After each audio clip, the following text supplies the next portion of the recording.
Bienvenidos a Geopolítica con Javier Paris. Empezamos 2025 con un nuevo curso centrado en un especial de la investidura del nuevo presidente de los Estados Unidos, Donald Trump.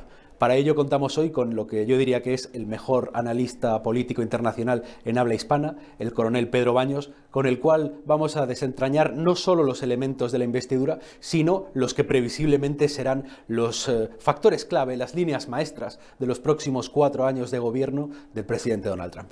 Bienvenidos. Mi coronel, bienvenido, gracias por estar aquí. Jasiel, encantado de estar aquí otra vez contigo y muy agradecido de que cuentes de nuevo en tu programa conmigo, con mi presencia. Pues empezamos, mi coronel.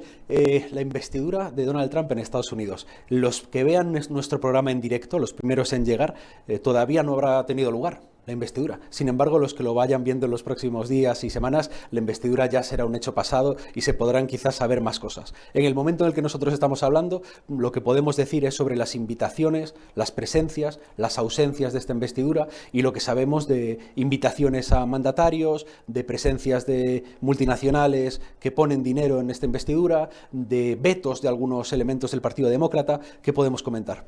Hay que comentar mucho, efectivamente. Esto da la impresión de que puede ser un punto de inflexión histórico.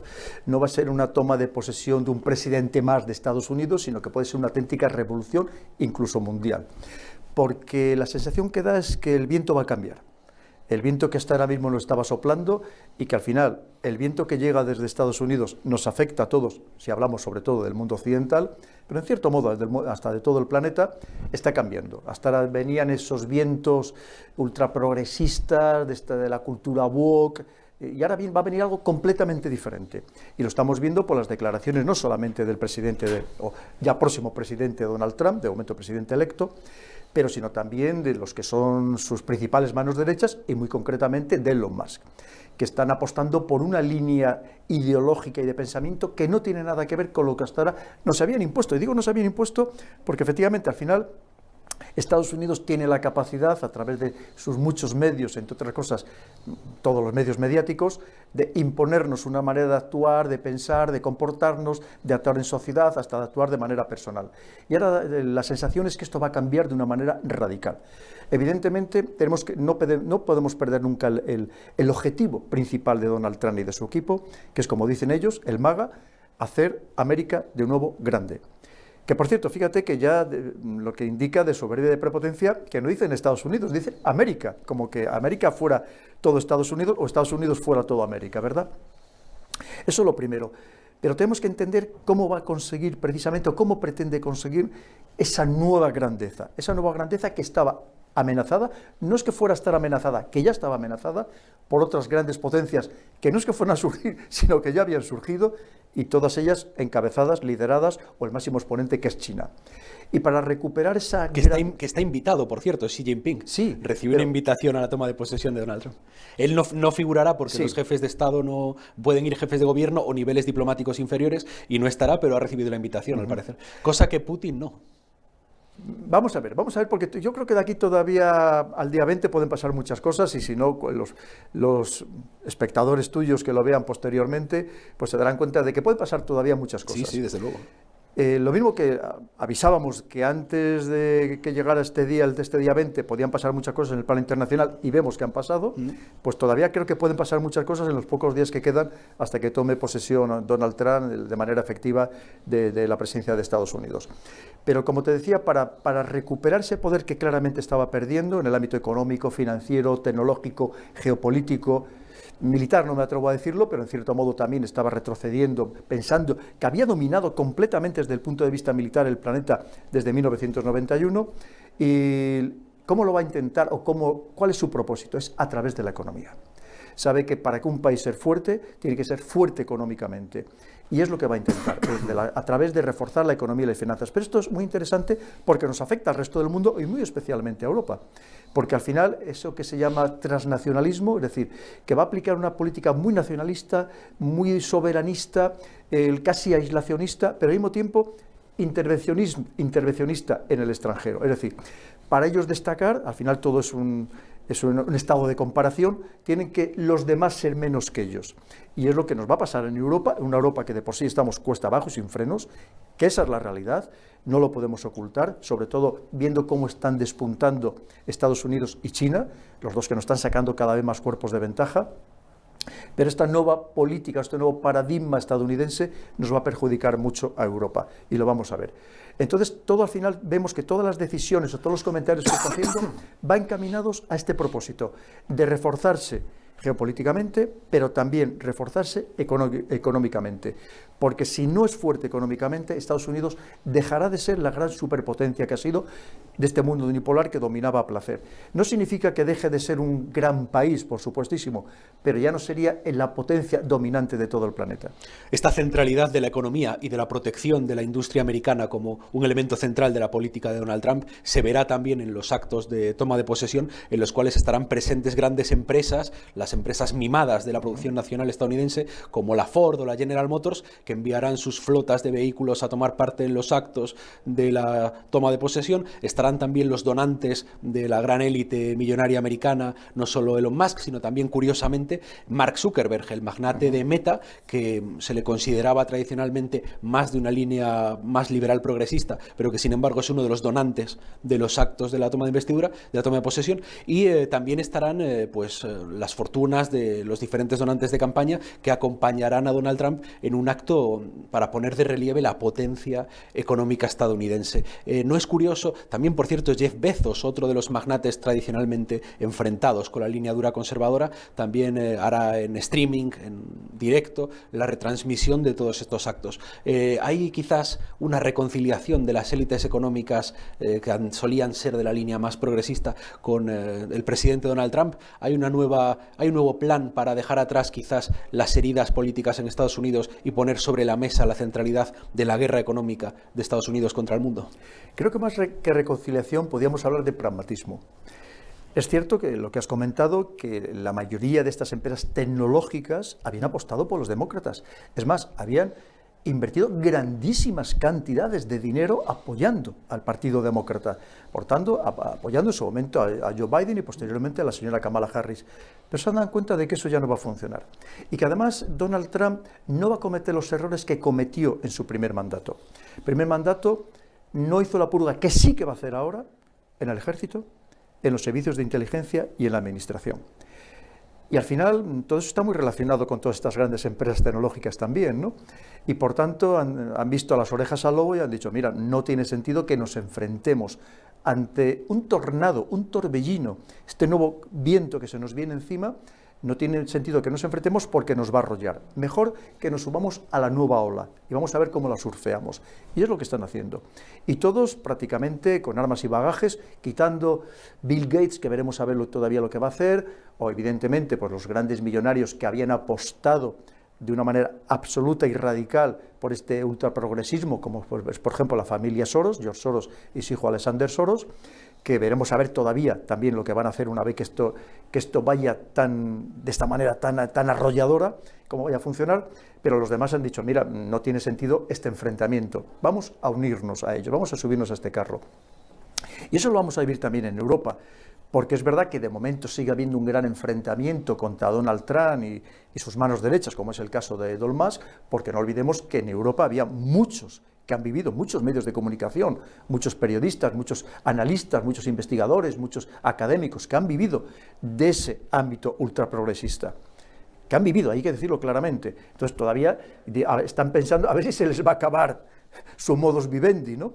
Pero en cualquier caso es verdad que esta nueva ola que nos va a arrollar a todos, y lo estamos viendo en Europa, porque en cierto modo tiene también un fundamento, porque había personas que estaban ya muy hartos de todo este ultraprogresismo que nos habían tratado de inculcar machaconamente, como había censura en las redes sociales, como había censura en las plataformas, en los medios de comunicación, y oye, pues a lo mejor ya sabes que esto al final Todo es un movimiento pendular y estábamos en un extremo muy del péndulo y probablemente pues, nos vamos a ir a otro. Y hay quien lo ha visto muy claro y ha dicho, mira, pues vamos a seguir esta nueva línea, a seguir este nuevo viento y como buenas veletas pues están dirigiendo hacia donde creen que les puede ser más favorables. Y sobre todo, mi coronel, las grandes empresas, que al final el capitalismo históricamente siempre se ha adaptado más mal que bien a los diferentes vientos políticos del momento para intentar sacar la máxima rentabilidad. Claro, entonces, es que eso es muy interesante, Jasil, porque tú has hablado de las grandes, por ejemplo, grandes compañías fabricantes de automóviles, que la mayoría estaban, vamos, decrépitas completamente, ¿no? Entonces, en una fase decadente. Entonces, lo que les ha prometido Donald Trump es recuperar todas estas industrias, que de muchas formas incluso le ha ofrecido a China, que veremos a ver lo que pasaría, que si dice, mira, si al final te vamos a comprar los coches a ti, pues fabrícalos en Estados Unidos, como lo va a decir a las empresas europeas, fabricar en Estados Unidos, os voy a poner unos impuestos muy bajos, tremendamente bajos, os voy a facilitar terrenos y fabricáis aquí. Pero saben que probablemente en alianza con todas estas grandes compañías también de fabricantes de automóviles estadounidenses, porque sabe que para reconstruirse una vez más económicamente, que es su objetivo, no lo olvidemos, necesita que haya una producción, que haya empleo, porque si no el país obviamente se hunde, si solamente está a la expectativa de lo que fabriquen los demás, si solamente se convierten en consumidores. Y además tendrá que intentar atajar también el crecimiento de una deuda ya absolutamente gigantesca, que haya superado los 36 billones de los de millones de dólares, y sobre todo una inflación que ha perjudicado mucho a las economías familiares. Todo eso sabe que tiene que atajarlo, porque es la manera, primero, de dar la sensación a su pueblo estadounidense de que hay un cambio, de que algo está haciendo positivo para todos ellos, y luego también para recuperar la fortaleza del país, que una vez más que no olvidemos que la fortaleza del país al final es la fortaleza económica, porque si no es fuerte económicamente, ¿cómo va a pagar las nóminas a todo el personal que depende del Pentágono, a los servicios de inteligencia, al servicio diplomático y a toda la administración? Evidentemente no sería capaz, ¿no? Y ese programa de fortalecimiento económico tiene víctimas en el extranjero. Hay una política de guerra económica que le llaman, ¿no?, de utilización de aranceles y de otras herramientas de conflicto socioeconómico que tiene repercusiones en otros países del extranjero. Ha mencionado, por ejemplo, Europa, que podríamos ser perdedores frente a esta guerra de multiplicación de impuestos, de aranceles y demás. También la clásica guerra económica con China, de Estados Unidos con China, de desacoplamiento y de reducir su mutua dependencia económica. ¿En qué punto estamos también en esa guerra económica con China y cómo afectaría la política arancelaria de Trump al resto del mundo en general y también a los europeos en particular? Totalmente. Va a llevar a cabo una guerra económica con instrumentos económicos y además despiadada, y hay que decirlo. Lo está diciendo en sus mismos spots, lo que está poniendo en el antiguo Twitter, en X, que dice, va a reducir sensiblemente los impuestos a los estadounidenses, pero esa pérdida, digamos, de recursos por parte de la administración los va a compensar precisamente poniendo aranceles altísimos a todos los productos que vengan del exterior, que es lo que estamos comentando, salvo que los fabriques en el propio Estados Unidos, que ese es el truco. Tú imagínate que empresas europeas, que algunas, como puede ser Volkswagen, que se está hablando de despedir a 40.000 empleados, que de repente le digan, no, pues en vez de fabricar en Europa, fabrícame en Estados Unidos con unos impuestos muy bajos y me das empleo a los estadounidenses. Y eso lo va a hacer con otras empresas también de otras partes del mundo y de otros sectores. Y luego el daño que nos puede hacer, imagínate, incluso a los productos españoles, ¿no?, que imponga esos aranceles tan sumamente elevados. Y es la manera de compensar la bajada de impuestos a los propios estadounidenses. Esto lo va a hacer a escala planetaria, pero también hay muchas más maneras de aplicar otros tipos de instrumentos económicos. Pueden ser las sanciones, pueden ser los embargos, hay muchas maneras de hacerlo, ¿no? Y lo va a hacer, no tengamos ninguna duda que lo va a hacer. Y además Estados Unidos hoy todavía tiene esa capacidad, como ha amenazado, en algún momento no, ha multado a bancos europeos, a bancos alemanes, a bancos ingleses, a bancos franceses, por haber hecho negocios con países que estaban sancionados por Estados Unidos. Y eso lo va a incrementar mucho más. Es decir, va a intentar una vez más recuperar el poder en todos los planos, pero también empezando por el tema económico. Y eso, para lo que te decía, al final todo es un estado de comparación. Para volver a tener ese gran poder Estados Unidos, los demás tenemos que dejar de ser poderosos, que en el caso de Europa ya no estamos suicidando por nosotros mismos, no hace falta que nadie que venga a darnos la puntilla, pero evidentemente también lo va a intentar con China. Fíjate que podríamos hablar del tema de los semiconductores, que es fundamental, estaríamos hablando de todo el desarrollo de la alta tecnología, Tendrá que ponerse las pilas para ver si desarrolla el 5G o el 6G de Estados Unidos. Estamos hablando otra vez de la carrera espacial, que para eso tiene a genios como es el caso de Elon Musk, que ha demostrado que incluso tiene cohetes reutilizables, con todo lo que eso significa, también un hito absolutamente histórico.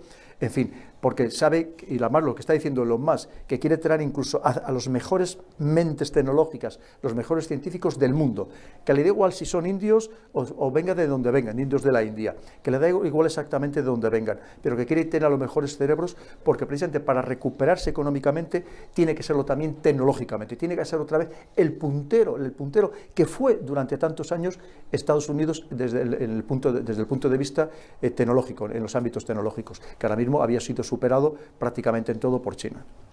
Y veremos quizás en los próximos 4 años que esa guerra económica entre Estados Unidos y China pueda escalar a una guerra de otro tipo. Eso es algo que llevo vaticinando desde hace muchísimo tiempo, Jasiel. Es cuestión solamente de tiempo. No sé si serán 5 años, si serán 10 o será mañana, pero llegará un momento que Estados Unidos perciba que no puede frenar a China desde el punto de vista económico, financiero, tecnológico, y pasaríamos al ámbito militar. China está corriendo en este campo de una manera absolutamente casi inimaginable, imposible de replicar probablemente hoy por ningún otro país del mundo. Fíjate que ellos ya presentaron recientemente, y ya hemos visto las pruebas, están los vídeos de su avión de sexta generación, un avión de combate de sexta generación. Estados Unidos también está trabajando en ello, están avanzadísimos ahora mismo, ya han superado a Rusia, que fue el que empezó con todos los ingenios hipersónicos, de los que vuelan a más de 5 veces la velocidad del sonido. Estados Unidos, de momento, por lo que sabemos, está muy retrasado, no le acaban de funcionar bien todas las pruebas que está haciendo con estos ingenios hipersónicos. Estamos hablando de incluso del sonido. Estados Unidos, con todos los ingenios hipersónicos, de los que vuelan a más de 5 veces la velocidad del sonido. Estados Unidos, de momento, por lo que sabemos, está muy retrasado, no le acaban de funcionar bien todas las pruebas que está haciendo con estos ingenios hipersónicos. Estamos hablando con todos los ingenios hipersónicos, de los que vuelan a más de 5 veces la velocidad del sonido. Estados Unidos, de momento, por lo que sabemos, está muy retrasado, no le acaban de funcionar bien todas las pruebas que está haciendo con estos ingenios hipersónicos. Estamos hablando de incluso el tema de los semiconductores, como China, que se había quedado un poco atrasado en este tema, y cómo quiere también ser el líder del ámbito de los semiconductores. Si hablamos efectivamente de todo el tema del 5G, solamente lo que significa Huawei, la empresa que más patentes internacionales presenta en todo el planeta, entonces estaba quedando un poco atrasada. Y luego, en el ámbito militar, hoy tiene ya China más buques de superficie submarinos que Estados Unidos. Es verdad que como capacidad de destrucción todavía no tiene la misma, entre otras cosas por los 11 portaaviones de propulsión nuclear que tiene Estados Unidos y todos los aviones que lleva embarcados. Pero cada vez las distancias son más cortas, son mucho más cortas. Y luego, en el ámbito nuclear, sí, de acuerdo, Estados Unidos tiene más cabezas nucleares que tiene China, pero como dice China, tenemos las suficientes. Con tener 300, 400, tampoco necesitamos tener miles de ellas, ¿no? Entonces, esto solamente es cuestión de tiempo, de que Estados Unidos llegará a un momento que no pueda superar a China en cualquier otro ámbito y al final tenga que recurrir a un enfrentamiento militar de alta intensidad. Esto es lo que ha pasado siempre a lo largo de la historia. Piensa que ahora mismo, por ejemplo, si hablamos de las personas que se licencian en lo que es en los ámbitos STEM, ciencia, tecnología, ingeniería y matemáticas, en China son 5 millones al año. Jasiel, 5 millones al año. O sea, ¿tú te imaginas 5 millones de cabezas pensantes con que solamente 1 de cada 10.000 sea un genio? Los genios que estamos teniendo. En Estados Unidos son 500.000. Pero resulta que de ese 500.000, el 80% son chinos o indios. Tú fíjate la diferencia de lo que estamos comentando. Por eso, lo que te decía, que Elon Musk ha dicho, yo quiero a los mejores, no me importa que sean indios de la India, ¿no? Me da exactamente igual, porque sabe que hoy la gran pelea va a estar, precisamente, una de las grandes peleas va a estar relacionada con la alta tecnología. Una alta tecnología que en Europa estamos cada vez mucho más atrasados. Es más, todos nuestros grandes mentes, si pueden, se van o a ganar más dinero a Estados Unidos o a que les dé más medios para investigar, que puede ser en China. Se están yendo todos de Europa, porque no lo estamos haciendo bien en tantos campos. Eso sí, somos los que más regulamos de todo el planeta, ahí somos los campeones. Pero te quiero decir que esa va a ser parte de la gran pelea, aparte de todo lo que estamos hablando del uso de los instrumentos económicos, el dominio todavía del sistema SWIFT, por más que estén haciendo los BRICS, pues buscar un sistema alternativo financiero interbancario mundial, pero hoy todavía es el que sigue mandando en el mundo, y como tantas otras cosas que sigue dominando Estados Unidos todavía. Buena parte de las transacciones internacionales se realizan en dólares, y Estados Unidos tiene la llave porque para realizar una transacción internacional en dólares tienes que pasar por un banco estadounidense, y con lo cual al que no le interesa no le deja simplemente que negociar en dólares. Es verdad lo mismo que los BRICS están intentando que eso no sea así, lo están consiguiendo parcialmente, pero va a ser parte de esa gran pelea precisamente de enfrentamiento por temas económicos y financieros. Y Trump los ha amenazado, ha dicho que como los BRICS se les ocurra lanzar una moneda alternativa, les pondrá de nuevo aranceles de hasta el 100%. Es muy interesante porque esa moneda alternativa ya no sería una moneda fiat, una moneda fiduciaria, es decir, basada en la confianza, sino que estaría respaldada por el oro y por otras commodities. Significa que la gran diferencia es que cuando tú tienes una moneda fiat, a ti te dan un papel y tú confías en que eso valga lo que pone ahí, 20 euros o 50 euros o lo que sea, o dólares. Pero cuando tú tienes una moneda que está respaldada por una commodity, por algo físico, como puede ser el oro, y para eso Rusia y China llevan años acumulando grandes cantidades de oro, aparte de que a Rusia lo que le sobra es el oro, ¿qué significa? Que tú tienes un cheque al portador, que tú puedes ir un día al banco central, y decir, oiga, deme la parte de oro que me corresponda, aunque de un lingote te tengan que raspar solamente unas pequeñas briznas. Pero esa es la diferencia. Entonces es una revolución total. Y además en un contexto en el que se ha llegado a afectar al Banco Internacional de Pagos de Basilea, al Banco de los Bancos, que esto no había pasado ni siquiera durante la Segunda Guerra Mundial por el tema de la guerra de Ucrania y de Rusia. Hay muchos países que han visto las orejas al lobo y han dicho, oye, es que a lo mejor nos interesa otro sistema y no estar sometidos a este sistema occidental liderado por Estados Unidos y liderado por el por el dólar, liderado por la hegemonía del dólar. Entonces, eso es lo que le da miedo a Trump, que esto se llegue a producir, y les ha amenazado claramente. Pero como lo está haciendo, tú fíjate que cuando hablamos de lo que está haciendo con Groenlandia, con el tema de Dinamarca, que a este paso, las últimas declaraciones es que Dinamarca va a ceder. Es un país pequeño, ¿cuántos? 8 millones de habitantes, y que sabe que no puede enfrentarse con Estados Unidos, ni le interesa enfrentarse con Estados Unidos. Al final es un país también muy anglófilo, que siempre ha estado en la estela del Reino Unido y de Estados Unidos, y no le interesa. ¿De qué estamos hablando de Groenlandia? Al final es economía, es todo economía, sean recursos naturales, sea la pesca, sean hidrocarburos, y sí, todo lo demás, pues sí, el paso de las rutas del Ártico, pero al final todo está relacionado con la economía. Si hablamos del canal de Panamá es lo mismo, y al mismo tiempo enfrentarse también geopolíticamente, como en el tema del Ártico, tanto con Rusia como con China.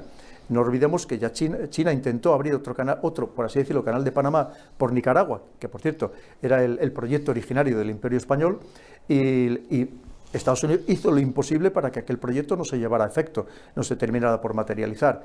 Lo que estamos hablando de Canadá, pues al final, que sea el 51 estado de Estados Unidos para ser un Estados Unidos todavía más fuerte y poder rivalizar con esa China que le está sacando tanta ventaja, y no olvidemos a India.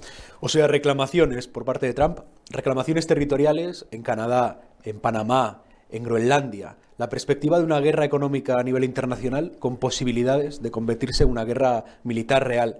La pregunta se impone, ¿es Donald Trump un hombre de paz o un hombre de guerra? Es el gran debate. Es que no debemos confundir la guerra convencional de carros de combate, de aviones de combate, con la pugna geopolítica y geoeconómica. Al final es otro tipo de guerra. Y probablemente sea una guerra que no tiene tanta visibilidad, no habrá muertos físicos, pero que hace incluso mucho más daño. Porque si a un país tú le condenas a través, por ejemplo, de la deuda, le esclavizas, o un país le sometes, como se ha hecho con el Banco Mundial o con el Fondo Monetario Internacional, cuando se ha querido, hay países que se les ha dado oxígeno y al que no se le ha quitado ese oxígeno poco menos para que se muriera, ¿no? Con todo tipo de sanciones. Entonces, claro, le puedes hacer muchísimo daño. Esa guerra va a estar ahí, esa guerra está ya ahí y va a seguir potenciándose muchísimo más. Porque una vez más, Donald Trump lo ha dicho bien claro, ¿cómo recuperar la grandeza de Estados Unidos? Entonces, si tiene que enfrentarse con el que tenga que enfrentarse, se lo va a hacer. Y además, una vez más, una vez que va a conseguir unificar toda la administración civil y militar y de los servicios de inteligencia en Estados Unidos. Es decir, ya no es lo de antes que había quedado alguno, que si era de la época Obama, que si era demócrata, que le ponía zancadillas, que si a su vez le espiaba incluso al propio Donald Trump, como pasó cuando Donald Trump llama en el primer mandato llama a Zelensky por el tema del hijo de Joe Biden, de Hunter Biden.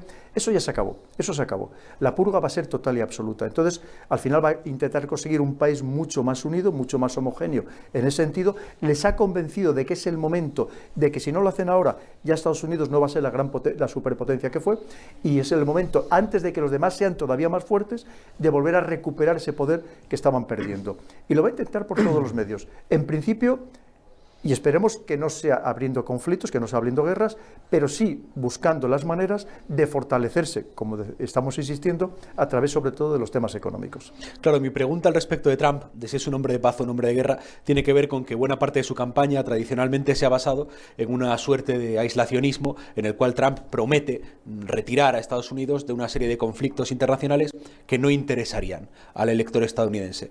Sin embargo, luego hay sectores en torno a él que son especialmente belicistas en cuestiones como la de Taiwán o China, o el clásico lobby sionista que es especialmente belicista en las cuestiones de la guerra contra Irán, por ejemplo. Luego vemos, en lo que ha mencionado usted, de los nombramientos de los servicios de inteligencia, vemos que es verdad que al frente de inteligencia propone a Tulsi Gabbard, que es una señora que tiene una tradición, no sé si decir pacifista, pero sí de neutralidad y sí de poco interés en meterse en guerras ajenas, y luego también pone en la CIA, en la CIA, la Central de Inteligencia Americana, pone a John Ratcliffe, que es otro que tiene un perfil distinto al de Tulsi Gabbard, tiene un perfil más beligerante, tiene un perfil tradicionalmente más opuesto a Rusia, más participativo en las guerras internacionales. Entonces, ¿cuál es el alma que verdaderamente representa a Trump? ¿Y es Trump un hombre del que podemos esperar que en los próximos años nos meta en nuevas guerras a Occidente? Yo no le llamaría belicista, pero Trump es peleón. Esa sería su definición. Es un peleón. Solo vemos su manera como actúa, cómo le da la mano a Macron, que poco menos le trata como un títere, como que fuera un pelele, ¿no? Que no está invitado a la toma de posesión. Claro, porque es que no ha invitado a los que no están en esa línea de pensamiento, digamos, neoconservador. Vamos a dejarlo ahí, de hecho, ha invitado a Eric Zemmour, que sí que es en Francia el representante de la línea conservadora. Aquí en España, la noticia que tenemos es que no ha invitado al señor presidente del gobierno, a Pedro Sánchez, pero se ha invitado a Santiago Abascal, para que veamos ese cambio de rumbo, ese cambio de tendencia. Por lo mismo que Elon Musk está apostando por Alternativa para Alemania en Alemania, Así es. Que es verdad que Twitter X no es precisamente una red especialmente seguida en Alemania, pero que tiene su influencia. El ataque que está recibiendo el primer ministro británico, Starmer, por parte también de Elon Musk, probablemente también de manera justificada, pero que vemos que incluso en Europa también se está produciendo ese cambio de tendencia, ese cambio de viento político, ¿no? Pero mi pregunta sobre las posibilidades de guerra en los próximos años. Lo que te decía, lo que es otros aspectos diferentes de la guerra. Guerra convencional, Trump creo que lo ha dicho bien claro, no nos vamos a meter en guerras que no nos interesen y de las que no vamos a sacar beneficio.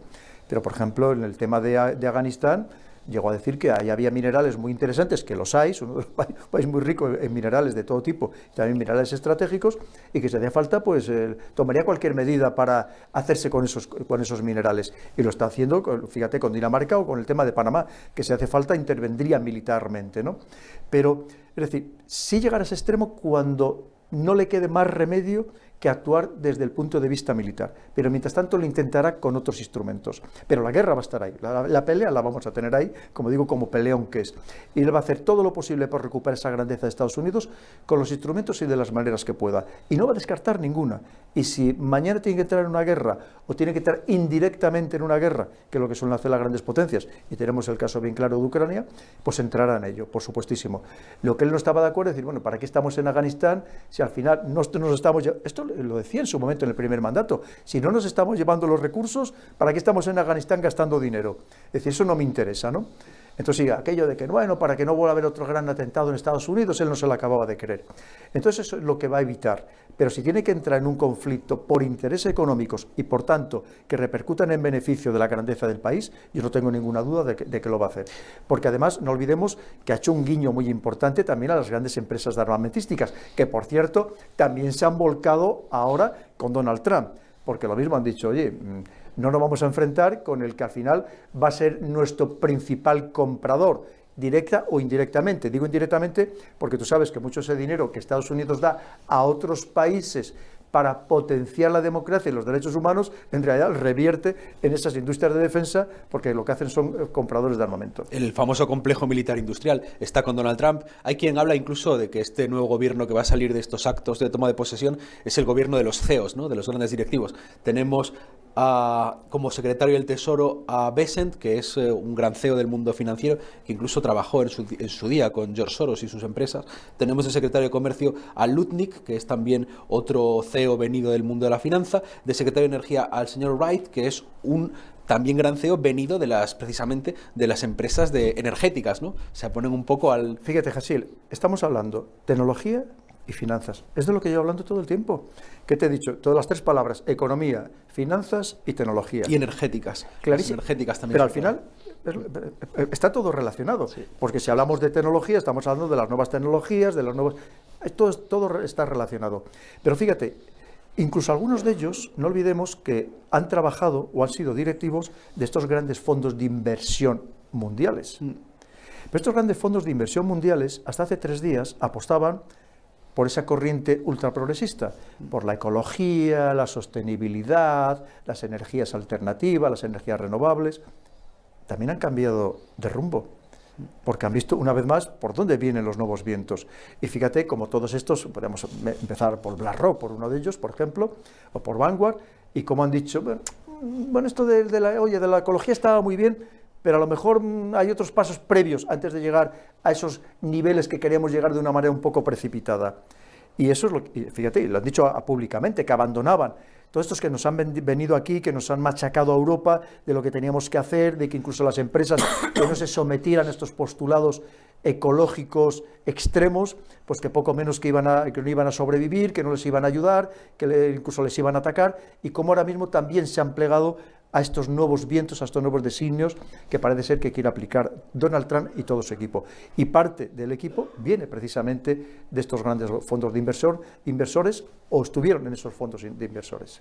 Pues efectivamente es un cambio de rumbo. Vemos que las medidas estrella que Trump ha prometido tienen que ver precisamente con la reversión de todas aquellas políticas clásicas del ciclo progresista. Habla de retirar las leyes trans, las leyes LGTB, que le garantizaban a las personas trans ser tratada con una serie de pronombres particulares, o la eliminación de las terapias de cambio de sexo en menores, o también otras políticas como el retorno de la dureza en materia migratoria, las deportaciones masivas que promete Trump. O sea, claramente políticas que muchos centros financieros habrían aborrecido de ellas cuando, no sé si fingían o al menos afirmaban tener una posición más progresista, más liberal progresista. Sin embargo, ahora hay un cambio de signo ahí. La pregunta es, ¿cambiará también de signo el establishment militar, el deep state, las agencias de inteligencia, que muchas de ellas sabemos que habían boicoteado en el pasado a Donald Trump, sectores del Partido Demócrata, incluso sectores dentro del Partido Republicano que se la tenían jurada a Donald Trump?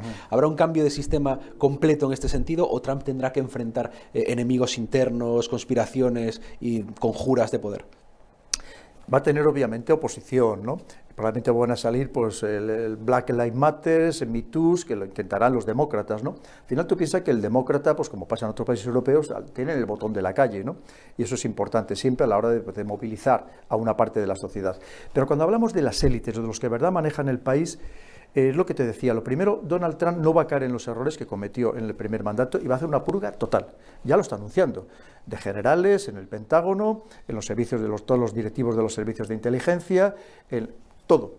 Claramente la idea es esa. Es decir, aquello de que el propio servicio secreto espiara a su presidente las conversaciones que tenía, pues, y que encima lo denunciara, parecía que no tenía mucho sentido, ¿verdad? Entonces tú fíjate el cambio tan importante que va a haber absolutamente en todo, Jasil. Y no va a cometer esos errores. No significa que no vaya a haber una oposición y no vaya a haber quien, evidentemente, pues intente zancadillarle. Pero estoy convencido de que va a hacer esas purgas y va a hacer una vigilancia muy extensa e intensa de toda la administración, precisamente para que eso no suceda. Pero sobre todo, fíjate lo que estamos hablando, que al final todos los demás, de los grandes medios de comunicación, las grandes empresas, las grandes multinacionales, los que de verdad manejan los hilos del país, como de momento se están plegando a sus designios y han cambiado de pasar de ese apoyo absoluto y decidido al mundo demócrata, como de trasladar ese apoyo a Donald Trump. Porque una vez más, ¿qué les está vendiendo? Es decir, vamos a ver, si todos queremos de verdad que esto funcione, si todos de verdad queremos ganar dinero, tenemos que reconstruir otra vez la fuerza, el poder de Estados Unidos. Es lo que les está vendiendo. Y tenemos que tomar estas medidas y tenemos que ser mejores que el resto del mundo, que nos estábamos quedando atrás, vamos a dejarnos de historias, vamos a dejar de ganar dinero, de gastar dinero en guerras que no teníamos nosotros ningún interés en ello. Vamos a dedicarnos a lo nuestro de verdad, a lo nuestro de verdad. Entonces, cuando tú les convences a todos los que de verdad controlan el país de que van a ser todos unidos mucho más fuerte, creo que es su idea y creo que es lo que puede conseguir. Y los europeos nos plegaremos también. ¿Cuál es el proyecto que tiene Trump para los europeos? ¿Aprovecharemos ahora que estamos un poco desconectados del liderazgo de Donald Trump, los europeos, para ensayar una política propia, autónoma y soberana? ¿Intentaremos ir a la contra? ¿Nos acabaremos también doblegando ante él? ¿Qué perspectiva tenemos? Doblegándonos. Es decir, porque tampoco nos quedará mucho más remedio. Tú piensas que las oportunidades en Europa las llevamos mucho tiempo perdiéndolas, ¿no? Si no lo hemos visto claramente lo que está pasando en el mundo y estamos perdiendo la comba constantemente, entre otras cosas, de los aspectos tecnológicos, desde luego no lo vamos a hacer ahora, ¿no? ¿Qué pasará? Pues que todos estos que hasta ahora mismo estaban tan ultraprogresistas, ya vemos que hay mucha gente que tiene una capacidad de adaptación impresionante. Y de hoy pasan de odiar a un país al día siguiente amarlo.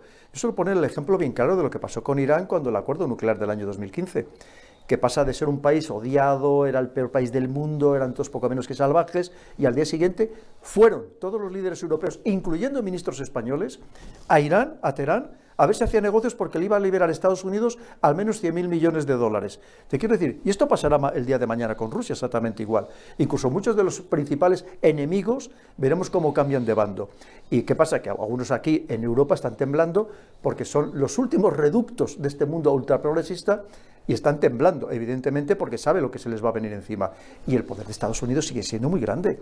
Tú piensas la influencia que tiene Estados Unidos, ya no solamente el aspecto económico, el aspecto militar, los servicios de inteligencia, que lo han permeado todo en Europa, todo, desde la Segunda Guerra Mundial, que controlan buena parte de Europa.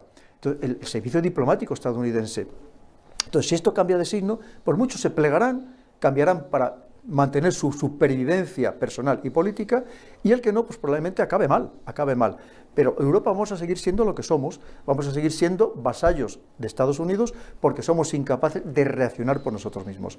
E incrementaremos, como nos ha pedido Trump, y ya están pidiendo algunos de sus asesores, o como ya está pidiendo Rutte, el nuevo secretario general de la OTAN, no ya al 2%, que subamos al 3%, o alguno de los asesores de Trump que está diciendo que gastemos el 5% del PIB, de nuestro Producto Interior Bruto, en defensa, incluso en detrimento del estado del bienestar. ¿Qué va a pasar con la OTAN, mi coronel? Pero para gastar en comprar armamento estadounidense, no para que desarrollemos nuestro propio armamento. ¿Qué va a pasar con la OTAN? Porque se habla de que, yo creo que nos intentan meter miedo, de que Trump quiere acabar con la OTAN, de que fantasea con que Estados Unidos se salga, de que no nos va a proteger a los europeos o a los ucranianos en determinado momento porque en realidad es amigo secreto de Putin.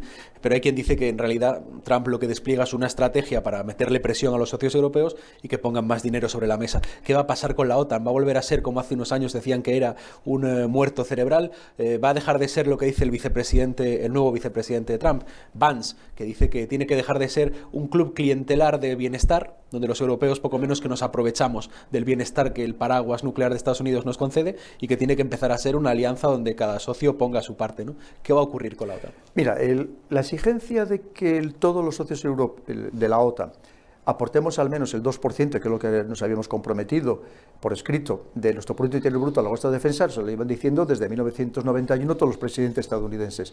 Pero como siempre, Trump lo hace de una manera mucho más abierta, mucho más asertiva, de una forma diferente.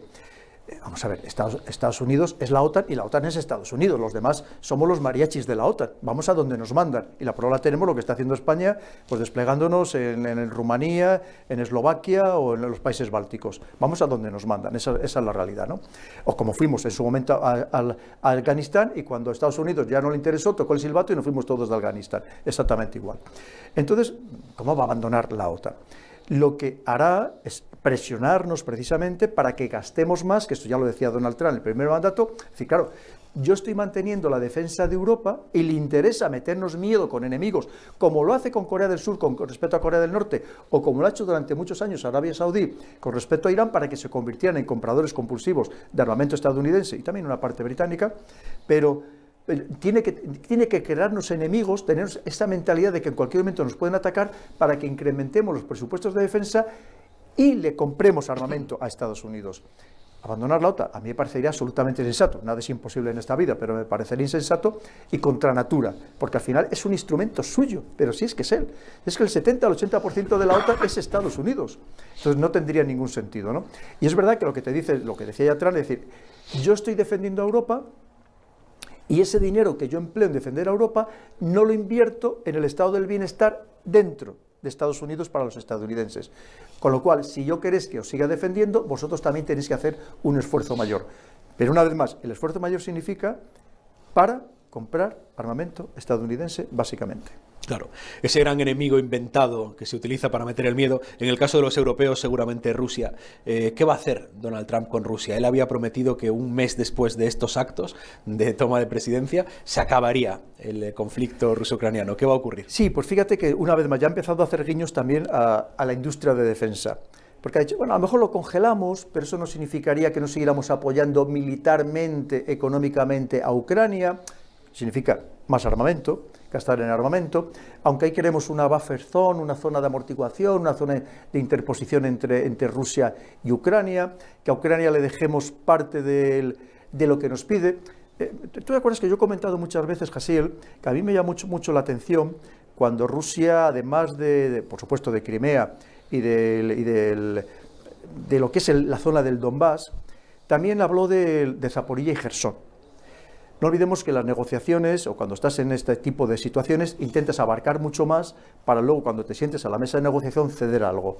A mí sigo pensando que no me extrañaría, a pesar de que ya lo considera un referéndum y también lo considera parte de Rusia, no me extrañaría que terminara por ceder o al menos parte de Zaporilla y Jersón. Evidentemente la zona del Donbass no tendría ningún sentido, sino todo lo que ha hecho, evidentemente, pero a lo mejor alguna de las partes de Zaporilla y Jersón, para decir, oye, algo también. Quedamos bien porque tienes que ofrecer a tu pueblo sensación de victoria, de éxito, nos hemos quedado con lo que queríamos, pero para también buscar una solución definitiva, diplomática, negociada, pues tenemos una parte de Zaporilla y Jersón, no me extrañaría, pudiera ir por ahí, pero evidentemente a Estados Unidos tampoco le interesa una cesión total y absoluta, porque sería en detrimento de la imagen de un Estados Unidos que ha hecho una apuesta durante muchos años, durante 3 años ya prácticamente, o incluso más si nos vamos antes de la guerra, por Ucrania, y no le interesaría esa sensación mundial de que ellos son los perdedores y que al final el que ha ganado toda la contienda es Rusia, evidentemente. Veremos entonces ese final del conflicto ruso-ucraniano, quizá no en un mes, pero sí en los próximos años de Trump.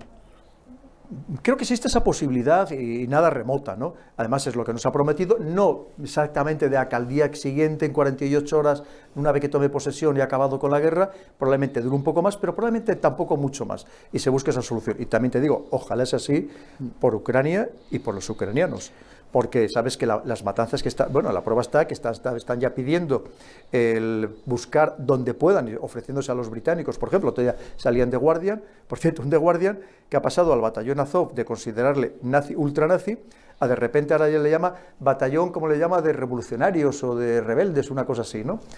Bueno, ya sabes que hay que cambiar también las terminologías, pero esto ha cambiado en 2 años, literalmente.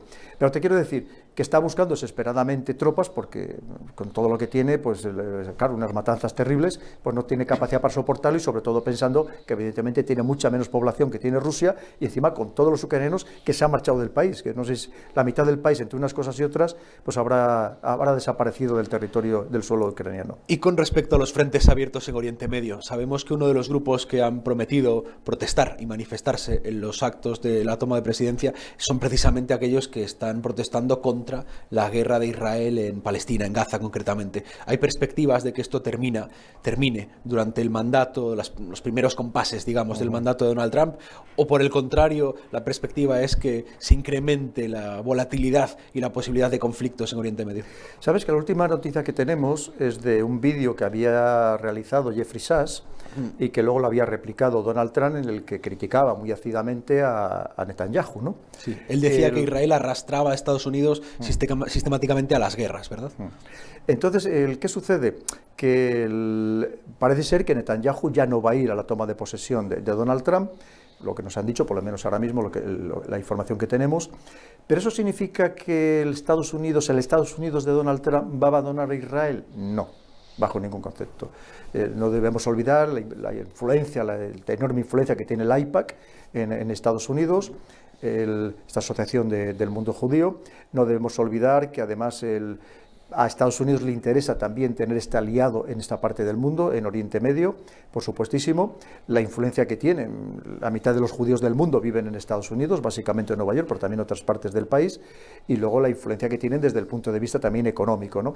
Entonces, y no olvidemos que Donald Trump fue precisamente el que sacó adelante todo el tema de los acuerdos de Abraham, que cambió la ubicación de la embajada estadounidense de Tel Aviv a Jerusalén, en cierto modo indicando que Jerusalén era la capital de Israel, que le entregó, digamos, los Altos del Golán, cuando todavía estaban en disputa, y así lo consideraba, que todavía estaban en guerra técnica con Siria, así lo consideraba Naciones Unidas, y en fin, otra serie de medidas que claramente eran de un apoyo decidido a Israel, ¿no?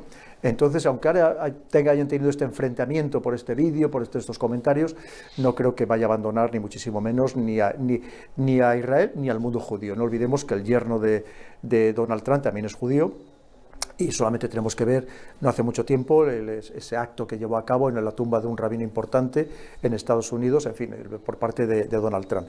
Con lo cual, lo que te digo, creo que el apoyo va a seguir siendo pues el que siempre ha sido por parte de Estados Unidos. Es verdad que en algún momento Obama, por ejemplo, fue criticado porque consideraban los israelíes que no les prestaba el suficiente apoyo que habitualmente se les proporcionaba. Eso cambió, vuelvo a insistir, con Trump, y probablemente pues vuelva otra vez exactamente a darles apoyo decidido a Israel.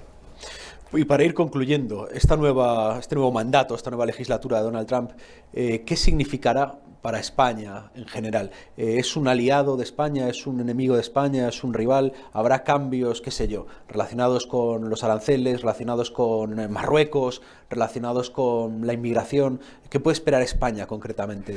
Pues un poco lo que antes comentábamos de Europa. A Estados Unidos no le interesa una Europa muerta, porque también le interesa que le seamos compradores y le seamos vasallos, pero le interesa una Europa debilitada, que sea menos fuerte que ellos, evidentemente. En el caso de España, pues seguiremos siendo lo que hemos sido hasta ahora, no creo que haya mucha diferencia, sobre todo teniendo en cuenta que este PP-PSOE, en el que estamos inmersos, que son prácticamente lo mismo, pues tampoco van a tener ningún enfrentamiento de ninguna naturaleza con Trump, ¿no?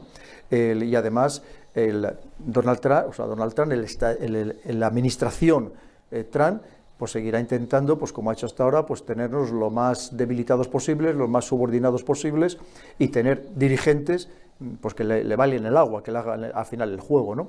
No creo que aquí ahora vayamos a tener dirigentes que quieran cerrar las bases estadounidenses, ni que quieran romper relaciones diplomáticas con Estados Unidos simplemente porque hay un cambio de ideología, o por lo menos mientras hay este gobierno actualmente en España, ni mucho menos, ¿no? Entonces, pues básicamente va a ser exactamente lo mismo. Al final, Estados Unidos, tú piensas que él hace unas políticas para satisfacer sus propios intereses. ¿Y cuál es el problema que tenemos en Europa? Que en Europa hace mucho que no hacemos políticas para satisfacer nuestros propios intereses. Y estamos más pendientes de lo que ocurre en el exterior de lo que ocurre en el interior. Y lo tenemos aquí bien claro. Muchas de las políticas, empezando por la política militar, la política de defensa, que llevamos a cabo, ¿realmente es una política para defender los intereses reales de España, la que estamos llevando a cabo? Pues es lo primero que habría que plantearse, ¿no? Entonces, vemos pues, que básicamente pues yo creo que va a seguir igual, no creo que haya ninguna diferencia, y menos mientras siga este gobierno, pero como te digo, y si llega el PP, creo que probablemente tampoco. Usted es autor de un libro recientemente lanzado a las librerías, Geohispanidad, donde postula la perspectiva de la unidad potencial de los diferentes pueblos de habla hispana. ¿Es Donald Trump un peligro, una oportunidad, un aliado o un enemigo para el mundo hispano? Pues lo tendremos que ir viendo, y desde luego, dependiendo de esa actitud hacia el mundo hispano, pues le querremos más o le querremos menos, evidentemente, porque a nosotros lo que nos debe preocupar, Jaciel, es España y la hispanidad. Es lo que nos debe preocupar, España y la hispanidad, por encima de todo. Y luego incluso, si quieres, ya Europa, pero primero España y la hispanidad. Ojalá todo el mundo, nuestros líderes políticos, tuvieran esa misma mentalidad, ¿no? de poner como prioridad lo nuestro. Entonces, vamos a ver cómo actúa. A lo mejor le interesa estar a bien con ese mundo hispano para, al final, aglutinar a toda América y enfrentarse contra esa China y contra esa India y contra esa Rusia. A lo mejor le interesa. O a lo mejor no, le interesa seguirnos teniendo divididos y enfrentados, como le está pasando, tanto entre países como intestinamente dentro de los países, para tenernos debilitados y al final pues ser nada más pues otra gran despensa de recursos naturales o de simplemente de inversiones, como puede ser todo Centroamérica y Sudamérica. Lo vamos a ver, porque ya te digo, ahora mismo es imposible hacer un pronóstico en este sentido. Ojalá nos beneficie. Si nos beneficia, como te digo, pues nos gustará mucho, seremos muy amigos suyos, y si no nos beneficia, pues estaremos en contra suyo. Por lo pronto sabemos que tiene un secretario de Estado latino, se trata del famoso Marco Rubio, que a su vez el problema que tiene es que tiene relaciones conflictivas con algunos otros países del área hispana, como es uno de los más beligerantes contra Cuba o contra Venezuela, y sabemos también que tienen buenas relaciones con Milei, que fue, yo creo, que el primer mandatario internacional en visitar a Donald Trump después de su éxito. No sabemos, como usted dice, cómo se desarrollarán esas cuestiones, pero desde luego los estaremos aquí siguiendo y observando semanalmente. Eso es muy interesante porque, mira, lo primero, congratularnos de que el secretario de Estado sea un hispano, porque todo es un cubano, ¿no? Es verdad que él está muy en contra de los regímenes, no de los países, de los regímenes, que esto tenemos que distinguirlo. Me imagino que como cubano no odia a su país ni odia a los cubanos. Probablemente lo que está en contra es del actual régimen, el que gobierna en Cuba, ¿no? Es verdad que él está en contra, de lo mismo que del régimen venezolano, del régimen nicaragüense, de aquellos que considera que son los antiimperio, ¿no? Pero pues veremos a ver también, cómo va a actuar, porque claramente no lo sabemos, ¿no? Pero vamos a poner algo de esperanza, precisamente en aquello de que sea hispano, que a lo mejor en algo nos puede beneficiar. Lo que sí que es verdad, que aparentemente va a ayudar mucho a Argentina. De hecho, Donald Trump ya ha dicho que una de sus primeras medidas va a ser llevar a cabo una conferencia internacional económica en Argentina, para conseguir un apoyo casi planetario para recuperar el país económicamente. Porque al final, es que vamos a lo mismo, es que al final todo es la economía. Si no funciona bien un país desde el punto de vista económico, no puede funcionar bien en todo lo demás. Pues ojalá, porque desde luego la región hispana falta le hará, ¿no? Ayuda necesitará. La pregunta es si va a venir esa ayuda del vecino del norte, del que normalmente lo que ha venido para el mundo hispano es más bien problemas que ayudas, pero bueno, fíjate, lo iremos viendo. Pues como ahora mismo hay una gran penetración de China, de India, de Rusia, hasta de Irán, o de Turquía, precisamente en toda América, en Centroamérica y Sudamérica, bueno, y en México, ¿no? También en Norteamérica, a lo mejor le interesa a Donald Trump, una vez más, esta unión o este apoyo a este mundo hispano para expulsar, digamos, a las otras potencias de esta parte del mundo. Que eso ojalá no lleve a otras guerras, como pasó en la época de la Guerra Fría, que tú fíjate las guerras terribles que hubo en América por estos enfrentamientos geopolíticos entre las dos grandes potencias, Estados Unidos y la Unión Soviética. Pero, como decimos, nos caerá mejor o peor Donald Trump dependiendo de lo que haga con España y de lo que haga con la hispanidad. Con esta civilización hispana, que conformamos una veintena de países y que debemos apoyarnos entre nosotros, esté quien esté en los gobiernos y pase lo que pase. Porque también es verdad que si no lo hacemos, van a seguir aprovechándose tanto unos como otros, por un lado y por el otro. Pues muchas gracias, mi coronel. Estaremos siguiendo estos potenciales acontecimientos. Esperemos que con sus visitas de cuando en vez, y muy agradecido por su presencia. Pues tú sabes que cuentas conmigo cuando tú quieras, Jasiel. Muchas gracias, mi coronel. Y a los espectadores en casa, lo mismo les digo, estaremos siguiendo estos años que se prevén interesantes de investidura de Donald Trump, la nueva legislatura de Donald Trump, el nuevo líder del mundo libre, como se decía antiguamente al presidente de los Estados Unidos, algo que nos va a afectar a todos, ¿no? Seguiremos también lo que ocurra en Europa, seguiremos lo que ocurra en un mundo, bueno, ya les digo, son tiempos interesantes, aunque también decía aquel proverbio chino que Dios nos libre de los tiempos interesantes, ¿verdad? Lo seguiremos aquí de cerca siempre que ustedes nos acompañen. Muchas gracias y hasta la próxima ocasión. Muchas gracias por tu apoyo al canal. Puedes suscribirte, pulsar la campana de notificaciones para estar al corriente de los próximos vídeos y de momento aquí te dejo un par de ellos que espero que te gusten y que sean de tu interés.